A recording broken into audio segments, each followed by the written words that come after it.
امام علی علیہ السلام لوگوں کو اللہ کے رسول کی احادیث سنا رہے تھے کہ اتنے میں کوئی پوچھنے لگا، یا علی، زنا کرنے والے کی زندگی میں کون سی مصیبتیں شامل ہوتی ہیں؟ بس جیسے ہی یہ پوچھا گیا تو امام علی علیہ السلام نے فرمایا، اے بندہ خدا، میں نے اللہ کے رسول سے سنا کہ زنا کرنے والے کی زندگی میں 5 چیزوں کو رکھ دیا جاتا ہے۔ وہ پوچھنے لگا، یا علی کون سی چیزیں؟ امام علی علیہ السلام نے فرمایا، زنا کرنے والے کے چہرے سے اللہ اپنی رحمت کا منہ موڑ لیتا ہے اور وہ انسان بے آبرو ہو کر زندگی گزارتا ہے۔ دوسرا، اس کے رزق میں دن بدن کمی اور رکاوٹیں آنے لگتی ہیں اور یوں وہ مفلسی اور پریشانی کی دلدل میں دھستا جاتا ہے۔ اور تیسرا، اس کی عمر اور صحت دن بدن کم ہوتی جاتی ہے۔ اور چوتھا، اللہ ایسے انسان کے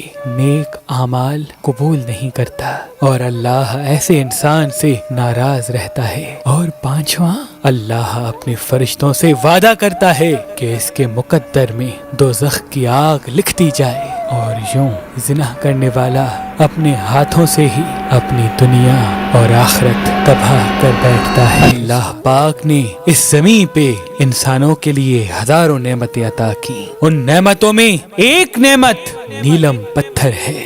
اللہ کے ولی حضرت شاہ شمس تبریز نے فرمایا، جو انسان نیلم پتھر کو زحل کی انگلی میں پہنے گا تو اس کے سامنے دوسرے انسانوں کے چہرے واضح ہو جائیں گے، کون اس کا اپنا ہے اور کون اس کا دشمن وہ ایک جھلک میں پہچان لے گا۔ تبھی اس پتھر کو انسان پہچاننے کا پتھر بھی کہا جاتا ہے۔ تو ابھی فون اٹھائیں اور مہربان اسٹونز کے نمبر پہ کال کر کے یہ نیلم پتھر حاصل کریں۔ اگر ہمارا نمبر آپ کو مصروف ملتا ہے تو آپ ہماری ویب سائٹ مہربانی.com یا ہماری اپلیکیشن سے بھی یہ نیلم پتھر حاصل کر سکتے ہیں۔ اللہ تمام مومنین کو سلامت رکھے۔